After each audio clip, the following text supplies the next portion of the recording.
Hello બાળકો, આજે આપણે સ્વાધ્યાયના દાખલા ગણવાની શરૂઆત કરીએ છીએ, જેમાં આપણને થોડીક માહિતી આપી દીધી છે સ્વાધ્યાયની અંદર, એટલે કે ઈની વેલ્યુ આપી દીધી છે, પછી એક એમઈવી એટલે કેટલા જૂલ થાય, એક વર્ષ એટલે કેટલી સેકન્ડ થાય, પછી માસ ઓફ હાઇડ્રોજન આપ્યું છે, માસ of neutron, mass of electron, mass of alpha, 1U બરાબર કેટલા એમઈવી પર c² લેવા એ પણ આપણને આપી દીધું છે. તો આ બધી વેલ્યુઝ આપણને આપેલી છે, જેનો આપણે દાખલાની અંદર ઉપયોગ કરી શકીએ છીએ. હવે જેમાં ફર્સ્ટ ક્વેશ્ચન કંઈક આવો કીધો છે, જેમાં બે પાર્ટ છે એ અને બી. તો 13.1ની હું વાત કરું. પ્રશ્નમાં કીધું છે લિથિયમના બે સ્થાયી સમસ્થાનિક છે 3Li6 અને 3Li7. એના પ્રમાણ અનુક્રમે 7.5% અને 92.5% છે. એટલે આપણને ખબર છે કે કુદરતમાં જ્યારે પણ આપણને મળે છે આવી રીતે પદાર્થો તો સમસ્થાનિકના મિશ્રણ સ્વરૂપે છે. તો આપણને લિથિયમના બે સમસ્થાનિક કીધા અને એનું પ્રમાણ પણ કીધું છે. એમના દળ પણ અનુક્રમે આપણને આપ્યા છે અને લિથિયમ પરમાણુનું દળ આપણને શોધવાનું કીધું છે. એ જ રીતે બોરોનના માટે પણ આપણને બે એના સમસ્થાનિક કીધા છે, જેમના દળ આપ્યા છે. અહીં બોરોન પરમાણુનું દળ આપ્યું છે અને એના બંને જે સમસ્થાનિકો છે એનું પ્રમાણ પૂછ્યું છે. એટલે ફર્સ્ટ અને સેકન્ડ ક્વેશ્ચન છે એ બંને એકબીજા કરતાં થોડા અલગ છે, પણ આપણે સેમ રીતે અહીંયા આગળ ગણી શકીએ. જુઓ, પહેલાં હું ક્વેશ્ચન એની વાત કરું. ક્વેશ્ચન એમાં કોની વાત કરી છે? આપણને લિથિયમ. તો આપણને કીધું છે કે લિથિયમનું પરમાણુ દળ શોધો. તો હું આવું કહું કે લિથિયમનું પરમાણુ દળ એટલે કઈ રીતે મળે? તમને યાદ છે આપણે ક્લોરીન પરમાણુનું દળ આપણે શોધ્યું હતું. તો આપણે શું કર્યું હતું? એમના બંને જે સમસ્થાનિકો છે એ બંને સમસ્થાનિકોનું જે દળ છે અને એનું પ્રમાણ એનો હું ગુણાકાર કરી દઉં છું, બરાબર, અને એને કુલ પ્રમાણ એટલે કે કુલ 100 હોય ટકામાં, તો એના વડે આપણે ભાગી દઈએ તો આપણને આપણો જવાબ મળી શકે. તો અહીંયા આગળ લિથિયમ પરમાણુનું જે લિથિયમ છે એનું પરમાણુ દળ આપણે શોધવું હોય તો આપણે આવું કહેવું પડે કે લિથિયમના જે સમસ્થાનિકો છે એનું દળ લેવાનું અને છેદમાં આપણે એમનું પ્રમાણ લેવાનું. ચલો, સૌથી પહેલાં આપણે વાત કરીએ તો અહીંયા આગળ જે છે કોણ છે? 3Li6, બરાબર. એનું દળ ગુણ્યા એનું પ્રમાણ, એનું જે પ્રમાણ છે એ આપણને કેટલા ટકા કીધું છે? 7.5%, બરાબર. પ્લસ એ જ રીતે 3Li7 છે, એનું દળ લઈશું અને એને કોના વડે ગુણીશું? 92.5% છે, બરાબર. અને છેદમાં પ્રમાણ એટલે એકનું 7.5 છે અને બીજાનું 92.5 છે. એટલે આપણે જાણીએ જ છે કે શોર્ટ થાય, બરાબર. તો ચલો હવે કિંમતો મૂકી દઈએ. આ મને આપી છે વેલ્યુ 6.01512, એને હું 7.5થી મલ્ટીપ્લાય કરીશ, પ્લસ એ જ રીતે આની વેલ્યુ છે 7.01600, એને 92.5 વડે મલ્ટીપ્લાય કરી અને છેદમાં આનો સરવાળો શું થશે? 100. ચલો કેલ્ક્યુલેટર લઈ લો અને ગણતરી શરૂ કરો. જુઓ તો પહેલો જે ગુણાકાર છે એનો જવાબ તમને શું મળે છે? આવું કંઈક આવે છે 45.1134, 45.1134 પ્લસ એવી જ રીતે બીજું જે પદ છે એનો ગુણાકાર કરો, એ થશે 648.98, 648.98 અને છેદમાં 100. ચલો આ બંનેનો સરવાળો કરી દો પાછો. કેટલા થશે? 694.0934 બાય 100. 100થી આને ડિવાઈડ કરી દઈએ એટલે શું થશે? 6.94. આ 09 છે એટલે હું એને 1 લખું છું અને એનો એકમ શું થશે? યુ. કારણ દળ જે હતું એ શેમાં હતું? યુમાં હતું, માટે આપણે આ રીતે જવાબ લખી શકીએ.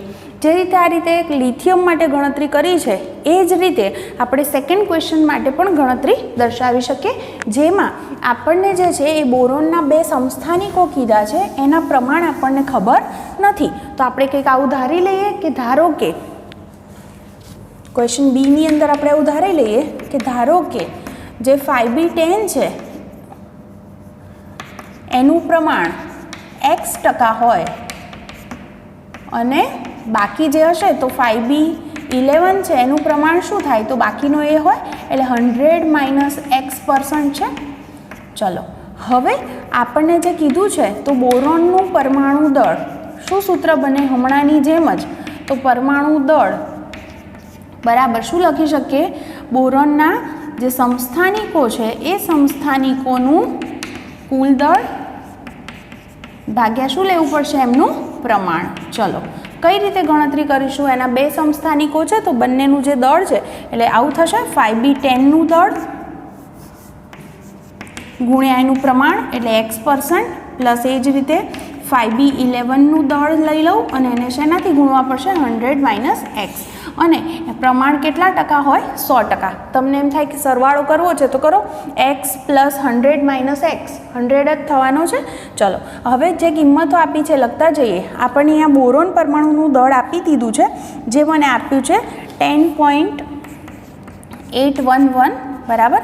5b10નું આપ્યું છે 10.01294 એને x થી ગુણાશે પ્લસ 5b11 છે એનું મને દળ આપી દીધું છે 11.00931 એને 100 - x થી ગુણશો અને આખાના છેદમાં 100 છે.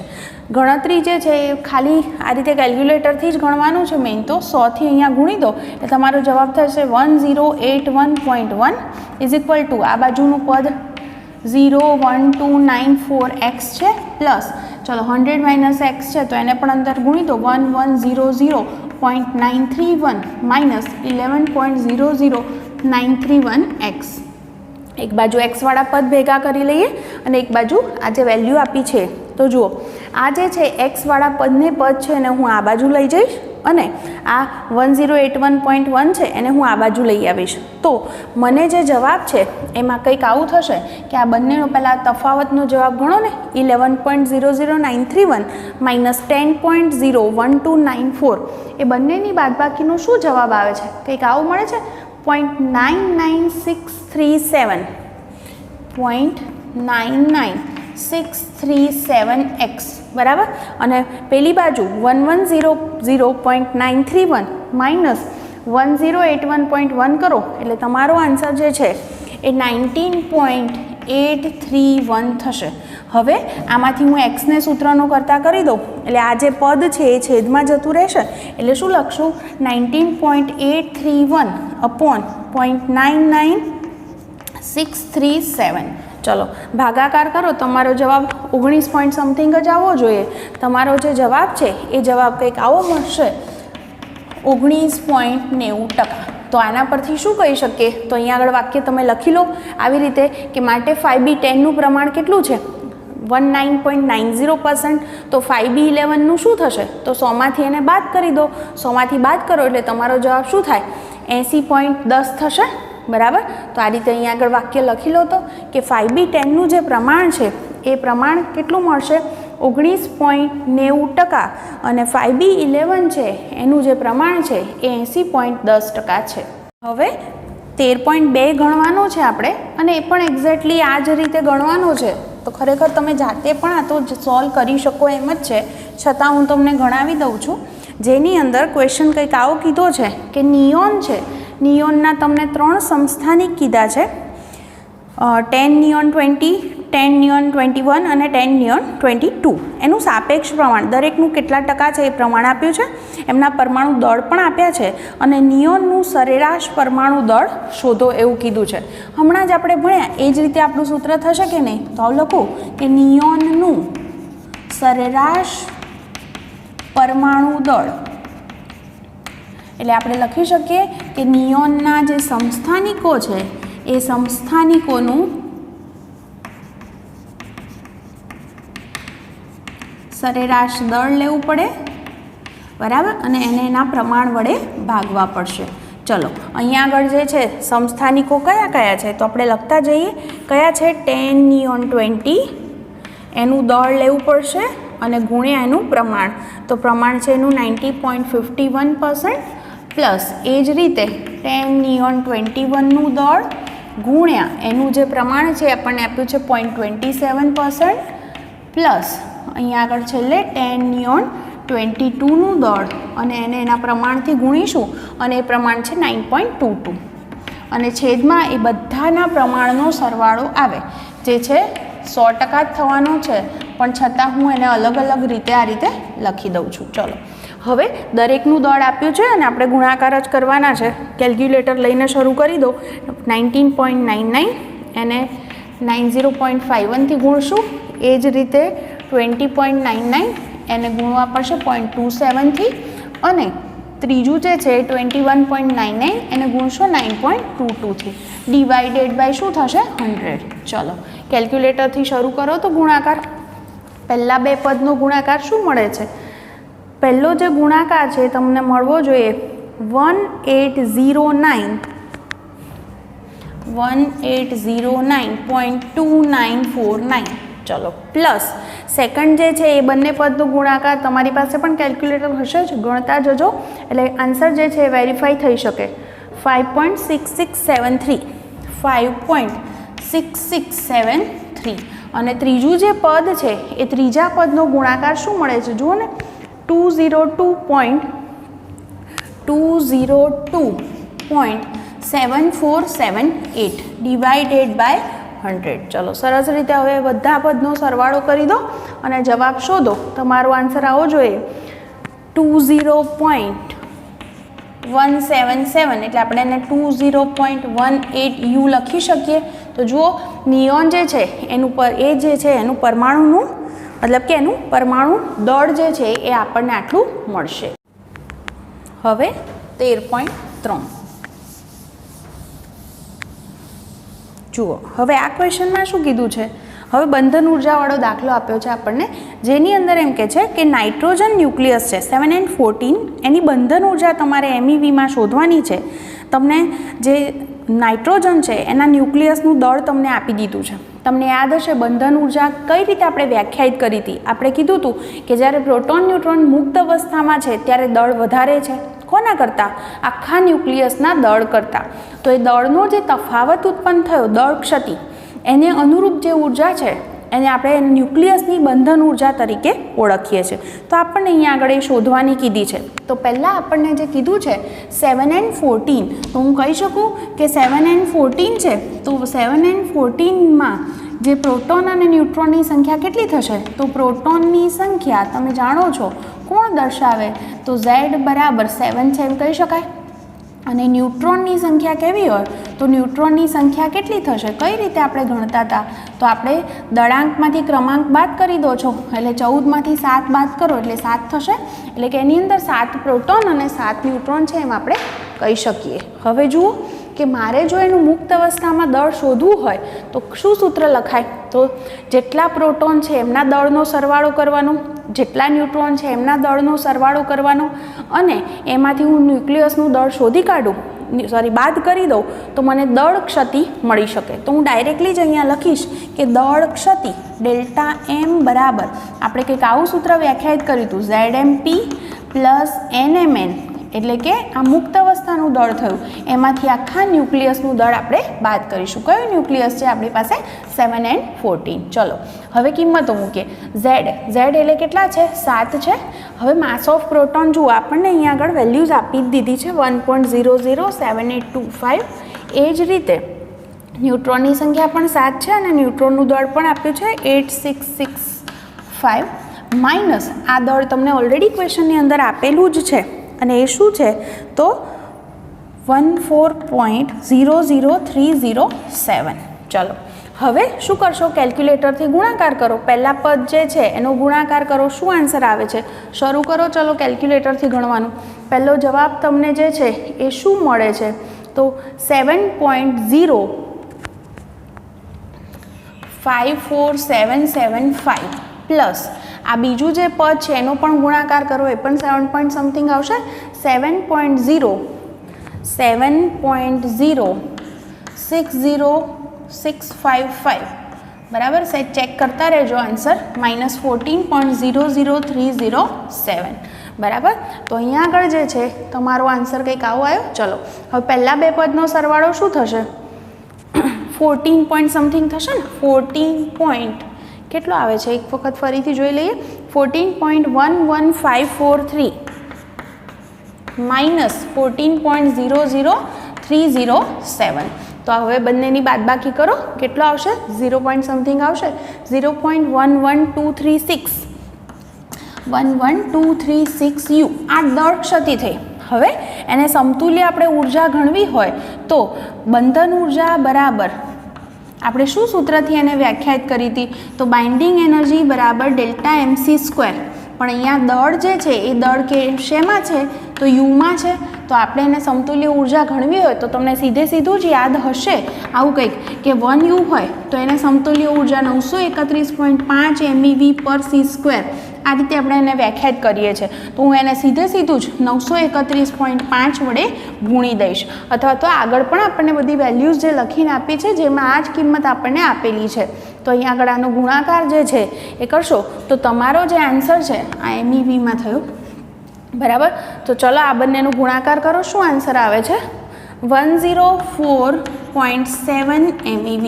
તો આ જે છે એ આપણને જે નાઇટ્રોજન છે એના ન્યુક્લિયસની બંધન ઉર્જા મળી. શું કર્યું આ ક્વેશ્ચનની અંદર આપણે? તો પ્રોટોનની સંખ્યા, ન્યુટ્રોનની સંખ્યા શોધી અને પહેલાં દળ ક્ષતિ શોધી કાઢવી પડે. દળ ક્ષતિ એટલે મુક્ત અવસ્થાનું દળ હોય એમાંથી આખા ન્યુક્લિયસનું દળ બાદ કરી દો અને એને સમતુલ્ય ઉર્જા ગણો. ઉર્જા ગણવી હોય એટલે દળ યુમાં છે એટલે સીધું આપણે ત્રિરાશિ મૂકી શકીએ કે 1U તો સમતુલ્ય ઉર્જા આટલી તો આટલા યુ માટે કેટલી, એટલે કે એ બંનેનો માત્ર શું કરવાનો રહેશે? અહીંયા ગુણાકાર. તો ચલો આ રીતે એને લખી દો. પછી આપણે નેક્સ્ટ ક્વેશ્ચન પર જઈએ. હવે નેક્સ્ટ 13.4 વિશે ચર્ચા કરીએ. જુઓ, એ પણ આવી જ રીતે ક્વેશ્ચન છે જેવી રીતે નાઇટ્રોજન માટે કીધું હતું એ જ રીતે, પણ અહીંયા આગળ એક સ્ટેપ આનથી આગળ જવાનું છે કે એમાં ન્યુક્લિયોન દીઠ બંધન ઉર્જા પણ ગણવાની કીધી છે. કયા બે ન્યુક્લિયસ કીધા છે? Fe અને બિસ્મથ. આ બે ન્યુક્લિયસ માટે એમના જે છે એ ન્યુક્લિયસના દળ આપી દીધા છે અને ન્યુક્લિયસની બંધન ઉર્જા તમને શોધવાની કીધી છે. ઓકે, તો માત્ર ન્યુક્લિયસની કીધી હોય તો અગાઉ જેવો જ ક્વેશ્ચન થશે, પણ ન્યુક્લિયોન દીઠ બંધન ઉર્જા શોધવાની કે તો એને કુલ દળાંક વડે ભાગવા પડે. ચલો હવે આપણે આ વસ્તુ ચેક કરતા જઈએ. તો ફર્સ્ટ જે છે એ કોના માટે આપણે વાત કરીશું? Fe. તો Fe 2656 માં Z બરાબર સીધું જ લખું 26 એટલે આ પ્રોટોનની સંખ્યા થશે અને ન્યુટ્રોનની સંખ્યા એટલે આ બંનેની બાદબાકી કરો તો 30 થશે. તો માટે આપણે પહેલાં એની દળ ક્ષતિ શોધીએ. ડેલ્ટા M સૂત્ર શું લખું? ZMP plus NMN minus M. M એટલે કોનું દળ? Feનું દળ થશે. તો એ બાદ કરવાનું રહેશે. ચલો કિંમતો મૂકતા જઈએ. Z છે 26, પછી માસ ઓફ પ્રોટોન છે એ આપણને ખબર જ છે 1.007825 પ્લસ ન્યુટ્રોનની સંખ્યા 30 છે. માસ ઓફ ન્યુટ્રોન 1.00866665 માઇનસ Fe છે એનું દળ આપણને ક્વેશ્ચનની અંદર આપેલું હતું 55.934939. ચલો ફરીથી કેલ્ક્યુલેટર લઈ લો અને ગુણાકાર કરવા લાગો. આ 26 પોઈન્ટ સમથિંગ આવશે અને આ 30 પોઈન્ટ. બરાબર. કેલ્ક્યુલેટર લઈને ગણવાનું શરૂ કરો. ચલો ફર્સ્ટ જે છે એ બંનેનો જે ગુણાકાર છે એ શું આવે છે જુઓ તો. કંઈક આવો આન્સર આવે છે 26.20345 20345. બરાબર. પ્લસ સેકન્ડ જે છે એનો ગુણાકાર શું આવે છે? 30.25995 25995. ચલો આ બંનેનો આપણે સરવાળો કરી દઈએ તો આપણો આન્સર 56 પોઈન્ટ સમથિંગ આવવો જોઈએ. શું આવે છે જુઓ? 56 પોઈન્ટ સરવાળો કરતા જાઓ અને ચેક કરી લો તો કેટલો આવે છે? 46440 46440 માઇનસ આ બંને તફાવત જે છે. ચલો હવે આ બંનેનો તફાવત લઈ લઈએ, બાદબાકી કરી લઈએ. તો બાદબાકીનો જવાબ શું આવે છે એ પણ જુઓ. તમારો આન્સર કંઈક આવો છે 0.528461 0.528461 U. તો આ જે છે એ તમને દળ ક્ષતિ મળશે. માટે એની બંધન ઉર્જા જે છે એ બાઇન્ડિંગ એનર્જી જે છે એ શું મળશે? શું સૂત્ર લઈ લઉં? Delta MC square. એટલે 52846 છે એને શેનાથી મલ્ટીપ્લાય કરીશું? 931.5 વડે. કેમ? હું ફરીથી ઉલ્લેખ કરી દઉં કે આપણી પાસે શું વેલ્યુ છે? 1U બરાબર 931.5 MeV/c². બરાબર. તો ચલો હવે આ બંનેનો ગુણાકાર કરો અને એની ન્યુક્લિયસ જે છે એની બંધન ઉર્જા શોધો. તો તમારો આન્સર કંઈક આવો જોઈએ 492.26 એપ્રોક્સિમેટલી 492.26 MeV. જો તમને માત્ર એના ન્યુક્લિયસની બંધન ઉર્જા શોધવાનું કે તો અહીં સુધી જ ગણવાનું હોય, પણ જો એની ન્યુક્લિયોન દીઠ બંધન ઉર્જા શોધવાનું કે તો આ કુલ બંધન ઉર્જાને કુલ દળાંક વડે, એટલે કુલ દળાંક એટલે 56 થયો, તો 56 વડે ડિવાઈડ કરી દેજો તો તમારો જે આન્સર છે અહીં આગળ મળી જશે અને એ આન્સર લગભગ તમને મળશે 8.79 MeV. તો આ રીતે જે છે એની ન્યુક્લિયોન દીઠ બંધન ઉર્જા ગણી શકીએ. ચલો હવે બીજી વાત જે છે એ આપણને બિસ્મથ માટે કરેલી છે, તો બીજી એના માટે પણ સેમ આ જ રીતે ગણી લઈએ. તો બિસ્મથ માટે પણ હું આ જ રીતે ગણું છું. હવે તમને આવા ક્વેશ્ચનની ઘણી પ્રેક્ટિસ થઈ ગઈ હોય તો જાતે પણ આ વસ્તુ ગણી શકશો. તો શું કીધું છે આપણને? બિસ્મથ કીધો છે 209. તો આના માટે Z બરાબર 83 થશે અને ન્યુટ્રોનની જે સંખ્યા છે એ બાદબાકી કરો 126. તો પહેલાં આપણે દળ ક્ષતિ શોધીએ. શું સૂત્ર લખું? ડેલ્ટા M બરાબર ZMP plus NMN minus M એટલે કોનું દળ આવશે? બિસ્મથના ન્યુક્લિયસનું. Z છે 83, એને શેનાથી ગુણવાના? 1.007825. ન્યુટ્રોનની સંખ્યા 126, એને ગુણીશું 1.008665 માઇનસ બિસ્મથ છે એનું ન્યુક્લિયસનું દળ આપ્યું છે 208.98038. ચલો હવે ફરી પાછો ગુણાકાર કરતા જઈએ. 83 પોઈન્ટ સમથિંગ હશે, આ 126 પોઈન્ટ સમથિંગ હશે માઇનસ આ જે છે. હવે તમે ફટાફટ આ વસ્તુ ગણી શકો છો. ચલો તો પહેલો જે છે એ ગુણાકાર તમને શું મળે છે? 83.649475 649475 પ્લસ 127 આવે છે જવાબ 127.091790. ચલો હવે પહેલા બે પદનો સરવાળો પણ હું કરી લઉં અને એમાંથી પેલી કિંમત જે છે 208 પોઈન્ટ સમથિંગ છે એ પણ આપણે બાદ કરી દઈએ તો શું જવાબ આવે છે? જુઓ ને 1.760877. તો આ જે છે એ આપણને દળ ક્ષતિ મળી માટે એને સમતુલ્ય ઉર્જા એટલે બંધન ઉર્જા ડેલ્ટા MC² શોધવા માટે શું કરશો? કોના વડે આને ગુણી દેશો? 931.5 MeV વડે. ચલો શું થાય છે આ બંનેનો ગુણાકાર? ફરી એ પણ ચેક કરો. તમારો આન્સર કંઈક આવશે 1640.3. તો આ જે છે એના ન્યુક્લિયસની આપણને બંધન ઉર્જા મળી ગઈ અને એને 209 વડે ભાગી દો તો ન્યુક્લિયોન દીઠ બંધન ઉર્જા તમને મળી શકે. અને જુઓ ને તમારો આન્સર શું આવે છે? લગભગ 7.85 MeV આવવો જોઈએ. એનો અર્થ એવો થયો કે Feની ન્યુક્લિયોન દીઠ બંધન ઉર્જા સૌથી વધારે છે. તમને યાદ હશે એનો 8.79 આન્સર આવ્યો હતો જ્યારે આ 7 પોઈન્ટ સમથિંગ છે. તો એનો અર્થ એવો થયો કે સૌથી વધારે ન્યુક્લિયોન દીઠ બંધન ઉર્જા કોના માટે છે? તો Fe માટે. તો આ વસ્તુ ધ્યાનમાં રાખો. હવે નેક્સ્ટ ક્વેશ્ચન પર જઈએ. 13.5 ગણાવું છું. હવે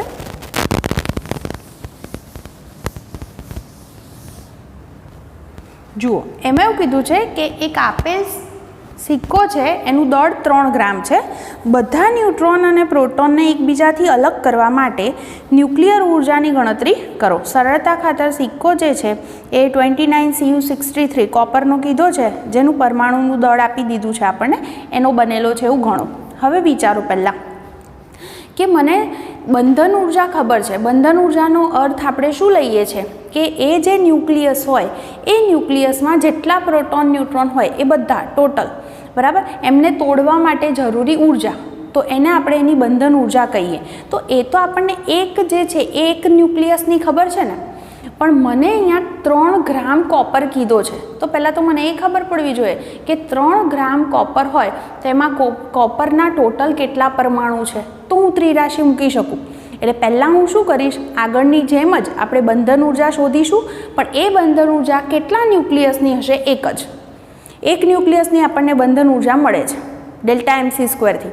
પછી બીજો સ્ટેપ આપણું શું આવશે કે આપણને સિક્કો 3 ગ્રામનો કીધો છે. હવે એવોગેડ્રો અધિતર્કનો ઉપયોગ કરવાનો કે અહીંયા કોપર જે છે એ કોપર 63 દળાંક આપ્યો છે. એટલે એનો મતલબ એવો થયો કે 63 ગ્રામ કોપર હોય તો એમાં કેટલા હોય પરમાણુ અથવા તો ન્યુક્લિયસ? 2 એક જ થશે. એમની જે સંખ્યા છે એ કેટલી થશે? તો એવોગેડ્રો નંબર જેટલી 6.023 × 1023. તો 3 ગ્રામમાં કેટલા? તો મને ટોટલ જે છે ન્યુક્લિયસની સંખ્યા મળશે પછી હું ગુણાકાર કરી દઈશ કે એક ન્યુક્લિયસની બંધન ઉર્જા આટલી તો આટલાની કેટલી, બરાબર. તો આ રીતે આપણે સ્ટેપમાં જઈશું. તો જુઓ અહીંયા આગળ પહેલાં આપણે વાત કરી દઈએ કે અહીંયા જે આપણને કોપર કીધું છે Cu શું છે 2963. તો આમાં Z બરાબર શું થશે 29 અને ન્યુટ્રોનની જે સંખ્યા છે એ બાદબાકી કરો તો બાદબાકી શું થશે, બંનેની તફાવત લઈ લો એટલે તફાવતનો જવાબ તમારો થશે 34. તો અહીંયા આગળ જે છે એ 34 થયા. હવે પહેલાં હું દળ ક્ષતિ શોધું તો દળ ક્ષતિ ડેલ્ટા એમ બરાબર શું સૂત્ર છે આપણી પાસે ZMP પ્લસ NMN માઇનસ એમાંથી કોનું દળ આપણે બાદ કરીશું કોપરનું. ચલો Z જે છે એ 29 છે, આની વેલ્યુ 1.0078 બુક લઈએ આપણે 7825 પ્લસ ન્યુટ્રોન છે એ છે 34, આની જે વેલ્યુ છે એ છે 1.008665 માઇનસ કોપર છે એ કોપરનું દળ આપણને ક્વેશ્ચનમાં આપ્યું છે 62.92960. ચલો પહેલાં આટલાની ગણતરી કરી દઈએ તો પહેલો જે ગુણાકાર છે એ ગુણાકારનો જવાબ શું મળે છે 29.226925 226925 પ્લસ 34. જુઓ ને બીજો ગુણાકારનો જવાબ શું આવે છે તમારે 29461 માઇનસ. ચલો હવે ફરી પાછું આ બંને પદનો સરવાળો કરી દઈએ અને એમાંથી બીજું પદ છે એ બાદ કરી દઈએ. શું આન્સર આવે છે, પોઈન્ટ આવો આવે છે 591935. બરાબર. તો આની જે બંધન ઉર્જા છે તો આવું લખો કોપર જે છે એના એક ન્યુક્લિયસની બંધન ઉર્જા શું સૂત્ર લખશું ડેલ્ટા MC², એટલે કે આ જે કિંમત છે 0.591935 એને શેનાથી ગુણવા પડશે 931.5 વડે. તો ચલો કેલ્ક્યુલેટર ફરીથી લઈ લો અને ગુણાકારનો મને જવાબ કહો શું જવાબ મળે છે. એ જવાબ તમારો આવો જોઈએ 551.3874 551.3874 MeV. તો આ બંધન ઉર્જા કેટલા ન્યુક્લિયસની મળે મને એકની. હવે અહીંયા આગળ આપણને 3 ગ્રામ કોપર આપ્યું છે હે ને, તો હું શું કહીશ કે હવે એવોગાડ્રો અધિતર્ક પ્રમાણે 63 ગ્રામ કોપરમાં કેટલા હોય Na જેટલા ન્યુક્લિયસ હોય. તો આપણને અહીંયા 3 ગ્રામ આપ્યું છે તો 3 ગ્રામ કોપરમાં કેટલા, તો મને ન્યુક્લિયસની સંખ્યા n મળશે. શું મળશે 3Na/63. હવે બીજી ત્રિરાશિ આપણે શું મૂકવી પડે, અહીંયા જ લખી દઉં. શું લખવું પડશે કે એક ન્યુક્લિયસની બંધન ઉર્જા આટલી તો આટલા n ન્યુક્લિયસની કેટલી. તો હવે આવું લખશું કે એક ન્યુક્લિયસની બાઇન્ડિંગ એનર્જી કેટલી છે 551.3874 MeV. તો માટે n ન્યુક્લિયસની બંધન ઉર્જા કેટલી, તો બરાબર કેટલી મળશે તો 551.3874. n જે છે એની કિંમત છે 3Na. Na એટલે 6.023 × 10⁻23 ડિવાઇડેડ બાય 63. ચલો ફરી પાછું કેલ્ક્યુલેટર લઈ લો અને ગુણાકાર કરો. તમારો જવાબ શું આવે છે, તમારો જવાબ આવવો જોઈએ 1.582 × 10⁻22 MeV. મેગા ઇલેક્ટ્રોન વોલ્ટમાં છે, એને મારે જૂલમાં ફેરવવા હોય તો મેગા એટલે 10⁶ અને ઇલેક્ટ્રોન વોલ્ટને હું જૂલમાં ફેરવું તો 1.6 × 10⁻19 વડે ગુણી દઈશ. તો હવે હું એ સ્ટેપ લખ્યા વગર સીધો ગુણાકાર કરી અને જવાબ શોધું તો મારો જવાબ આવવો જોઈએ 2.5312 ઇન્ટુ જુઓ ને 10ની ઘાત કેટલી વધી છે, પહેલાં 22 છે, મેગા એટલે 10⁶ આવશે અને પાછા પેલા જૂલમાં ફેરવવા 10⁻19 એટલે ટોટલ ઘાત વધવી જોઈએ 1012 જૂલ. આટલો જે છે એ તમારો જવાબ મળશે. તો આ રીતે આપણે કોપર જે છે એના માટે ગણતરી કરી શક્યા. તો આપણે આટલી વસ્તુ કરીએ અહીંયા આગળ કે એક ન્યુક્લિયસની બંધન ઉર્જા શોધી, પછી ટોટલ કેટલા ન્યુક્લિયસ છે એની સંખ્યા શોધી અને ત્રિરાશિ મૂકી દીધી છે. હવે 13.6 જેની અંદર આપણને ન્યુક્લિયર પ્રક્રિયાઓ લખવાની કીધી છે, અલગ અલગ વસ્તુ માટે વાત કરેલી છે. જુઓ બધા જે ક્વેશ્ચન છે 1 by 1 જોતા જઈએ. જેની અંદર ફર્સ્ટ ક્વેશ્ચનમાં એવું કીધું છે કે પહેલાં આપણને ન્યુક્લિયસ આપ્યું છે 88,226. આમાંથી આલ્ફાનો ક્ષય કીધો છે. જુઓ આલ્ફા એટલે તમે જાણો છો 2He4. 2He4 બને એટલે નવું જે ન્યુક્લિયસ છે એનો જે પરમાણુ ક્રમાંક છે એ 2 ઘટે અને દળાંકમાં 4નો ઘટાડો થાય. બરાબર, એટલે નવું જે ન્યુક્લિયસ બનશે એ જે ન્યુક્લિયસમાં વસ્તુ આ સમજવાની છે કે ક્રમાંક જે છે એ 2 ઘટ્યો, જો સરવાળો થઈ જશે, અને દળાંક જે છે એ 4 ઘટશે. તો પહેલી પ્રક્રિયા આ રીતે દર્શાવી શકાય. બીજું જે છે એ પ્લુટોનિયમની અંદરથી તમને ફરી પાછો આની અંદર શું કીધું છે એમ કે છે આલ્ફા ક્ષય. આલ્ફા ક્ષય એટલે ફરી પાછું સેમ આ જ રીતે થશે. 94 છે એટલે અહીંયા 92 થશે અને આમાંથી તમે 4 બાદ કરો એટલે 238. તો આ ન્યુક્લિયસ થશે યુરેનિયમ. તો આ રીતે આપણે પ્રક્રિયા દર્શાવી શકીએ.